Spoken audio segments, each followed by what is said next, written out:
आवरण में गणेश और कार्तिकेय की पूजा करनी चाहिए। उसके बाद उसके साथ ही ब्रह्मांगों को भी पूजा आवश्यक है। प्रथमावरण की पूजा हो जाने पर द्वितीय वरण में चंद्रवर्ती विघ्नेश्वरों का पूजन करना चाहिए। तृतीय वरण में भव आदि अष्टमूर्तियों की पूजा का विधान है। वहीं महादेव आदि एकादश मूर्तियों का भी पूजन अनावश्यक है। चौथे आवरण में सभी गणेश्वर पूजनीय है। पंचमावरण में कमल के ब्रह्म भाग में क्रमशः 10 दिक्पालों, उनके अस्त्रों और अनुचरों की क्रमशः पूजा करनी चाहिए। वहीं ब्रह्मा के मानस पुत्रों की समस्त ज्योतिर्गणों की, सब देवी देवताओं की, सभी आकाशचारियों की, पाताल वासियों की, अखिल मुनीश्वरों की, योगियों की, सब यज्ञों की, द्वादश सूर्यों की, मार्तकाओं की, गणों सहित क्षेत्रपालों की और इस प्रकार चराचर जगत की पूजा करनी चाहिए। इन सबको शंकर जी की विभूति मानकर शिव की प्रसन्नता के लिए ही इनका पूजन करना उचित है। इस प्रकार आवरण पूजा के पश्चात परमेश्वर शिव का पूजन करके उन्हें भक्तिपूर्वक घृत और व्यंजन सहित मनोहर हविष्य निवेदन करना चाहिए। मुख शुद्धि के लिए अनावश्यक उपकरणों सहित तांबूल देकर नाना प्रकार के फूलों से पुनः इष्ट देव का श्रृंगार करें, आरती उतारें। तत्पश्चात पूजन का शेष कृत्य पूर्ण करें। प्याला तथा उपकारक सामग्रियों सहित सैया समर्पित करें। सैया पर चंद्रमा के समान चमकीला हार दें। राजोचित मनोहर वस्तुएं सब प्रकार से वंचित कर दें। स्वयं पूजन करें, दूसरों से भी कराएं तथा प्रत्येक पूजन में आहुति दें। इसके बाद स्तुति, प्रार्थना और जप करके पंचाक्षरी विद्या को जपे। परिक्रमा और प्रणाम करके अपने आप को समर्पित करें। तदंतर इष्ट देव के सामने ही गुरु और ब्राह्मण की पूजा करें। उसके बाद अर्घ्य और अष्ट फूल देकर पूजित लिंग या मूर्ति से देवता का विसर्जन करें। फिर अग्निदेव का भी विसर्जन करके पूजा समाप्त करें। मनुष्य को चाहिए कि प्रतिदिन इसी प्रकार पूर्वोक्त रूप से सेवा करें। पूजन के अंत में सुवर्ण में कमल तथा अन्य सब उपकरणों सहित उस शिवलिंग को गुरु के हाथ में दे दे तथा शिवालय में स्थापित कर दे। गुरुओं और ब्राह्मणों विशेषतः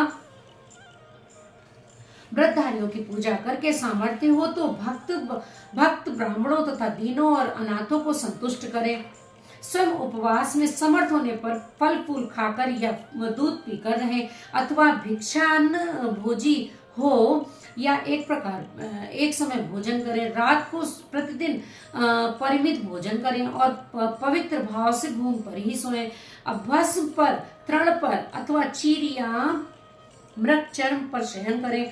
प्रतिदिन ब्रह्मचर्य का पालन करते हुए उस व्रत का अनुष्ठान करें। यदि शक्ति हो तो रविवार के दिन आर्द्रा नक्षत्र में दोनों पक्षों की पूर्णिमा और अमावस्या को, अष्टमी को तथा चतुर्दशी को उपवास करें। मनवाणी और क्रिया द्वारा संपूर्ण प्रयत्न से पाखंडी, पतित, रजस्वला स्त्री, सूतक में पड़े हुए लोग तथा अंत्यज आदि के संपर्क का त्याग करें। निरंतर क्षमा, दान, दया, सत्य भाषण और अहिंसा में तत्पर रहें। संतुष्ट और शांत रहकर जप और ध्यान में लगे रहें। तीनों काल स्नान करें तथा भस्म स्नान कर ले।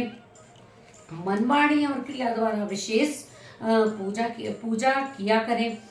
इस विषय में अधिक कहने से क्या लाभ। वृद्धारी पुरुष कभी अशुभ आचरण न करे। प्रमादवश यदि वैसा आचरण बन जाए तो उसके गुरु लाघव का विचार करके उसके दोष का निवारण करने के लिए पूजा, होम और जप आदि के द्वारा उचित प्रायश्चित करे। व्रत की समाप्ति पर्यंत भूल कर भी अशुभ आचरण न करे। समाप्ति हो तो उसके अनुसार गोदान, वृषोत्सर्ग और पूजन करें। भक्त पुरुष निष्काम भाव से शिव की प्राप्ति के लिए ही सब कुछ करें। वह संक्षेप से इस व्रत की सामान्य विधि कही गई है। अब शास्त्र के अनुसार प्रत्येक मास में जो विशेष कृत्य है उसे बताया गया है। वैशाख मास में हीरे के बने हुए शिवलिंग का पूजन करना चाहिए। ज्येष्ठ मास में मरकत माणिक के शिवलिंग की पूजा करनी चाहिए। आषाढ़ मास में मोती के बने हुए शिवलिंग को पूजनीय समझे। श्रावण मास में नीलम का बना हुआ शिवलिंग पूजन के योग्य है। भाद्र मास में पूजन के लिए पंचराग मणिमय शिवलिंग को उत्तम माना गया है। आश्विन माघ में गोमेद मणि के बने हुए शिवलिंग को उत्तम समझा गया है। कार्तिक मास में मूंगे के और मार्गशीर्ष मास में वैदुर्य मणि के बने हुए शिवलिंग की पूजा का विधान है। पौष मास में पुष्पराग यानी कि पुखराज मणि के तथा माघ मास में सूर्यकांत मणि के लिंग का पूजन करना चाहिए। फाल्गुन मास में चंद्रकांत मणि के पूजन की विधि है, अथवा रत्नों के ना मिलने पर भी मासों में सुवर्णमय लिंग का ही पूजन करना चाहिए। सुवर्ण के अभाव में चांदी, तांबे या पत्थर, मिट्टी, ला या और किसी वस्तु को जो सुलभ हो लिंग बना लेना चाहिए, अथवा अपनी रुचि के अनुसार सर्वगंधमय लिंग का निर्माण करें। व्रत की समाप्ति के समय नित्य कर्म पूर्ण करके पूर्ववत विशेष पूजा और हवन करने के पश्चात आचार्य का तथा विशेषता प्रति ब्राह्मण का पूजन करें। फिर आचार्य की आज्ञा ले पूर्व या उत्तर की ओर मुंह करके कुशासन पर बैठें, हाथ में कुश लें, प्राणायाम करके सांब सदाशिव का ध्यान करते हुए यथाशक्ति मूल मंत्र का जप करें। फिर पूर्ववत आगे ले हाथ जोड़ नमस्कार करके कहें, भगवान मैं आपकी आज्ञा से इस व्रत का उत्सर्ग करता हूँ। ऐसा कहकर शिवलिंग के मूल भाग में उत्तर दिशा की ओर कुशों का त्याग करें। तदंतर दंड चीर जटा और मेखला को भी त्याग दें। इसके बाद फिर विधि पूर्वक आचमन करके पंचाक्षर मंत्र का जप करें। जो आत्यंतिक दीक्षा ग्रहण करके अपने शरीर का अंत होने तक शांत भाव से इस व्रत का अनुष्ठान करता है, वह नैष्ठिक व्रती कहा गया है। उसे सब आश्रमों से ऊपर उठा हुआ महापाशुपत जानना चाहिए। वही तपस्वी पुरुषों में श्रेष्ठ है और वही महान व्रतधारी है जो 12 दिनों तक दिन प्रतिदिन विधि पूर्वक इस व्रत का अनुष्ठान करता है। वह भी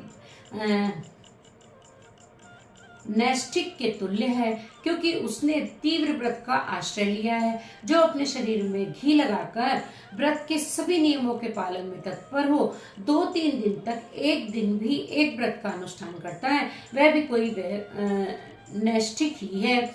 जो निष्काम होकर अपना परम कर्तव्य मानकर अपने आप को शिव के चरणों में समर्पित करके उस उत्तम व्रत का सदा अनुष्ठान करता है, उसके समान कहीं कोई नहीं है। विद्वान ब्राह्मण भस्म लगाकर महापातक जनित अत्यंत दारुण पापों से भी तत्काल छूट जाता है, इसमें संशय नहीं है। रुद्राग्नि का जो सबसे उत्तम वीर्य बल है वही भस्म कहा गया है। अतः जो सभी समयों में भस्म लगाया रहता है वह वीरवान माना जाता है। भस्म में निष्ठा रखने वाले पुरुषों के सारे दोष उस भस्माग्नि के संयोग से दग्ध होकर नष्ट हो जाते हैं। जिसका शरीर भस्म स्नान से विशुद्ध है वह भस्मनिष्ठ कहा गया है।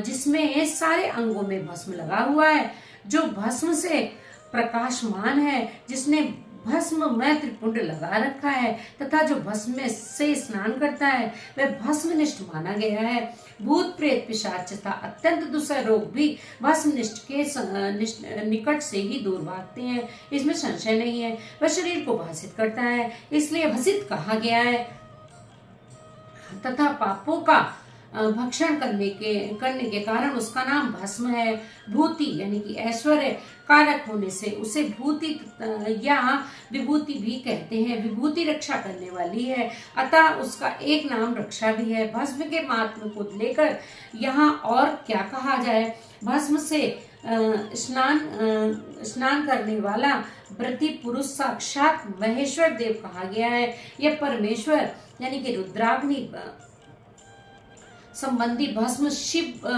भक्तों के लिए बड़ा भारी अस्त्र है, क्योंकि उसने धौम्य मुनि के बड़े भाई उपमन्यु के तप में आई हुई आपत्तियों का निवारण किया था। इसलिए सर्वथा प्रयत्न करके पाशुपात व्रत का अनुष्ठान करने के पश्चात हवन संबंधी भस्म धन के समान संग्रह करके सदा भस्म स्नान में तत्पर रहना चाहिए। बोलो शंकर भगवान की जय। हर हर महादेव।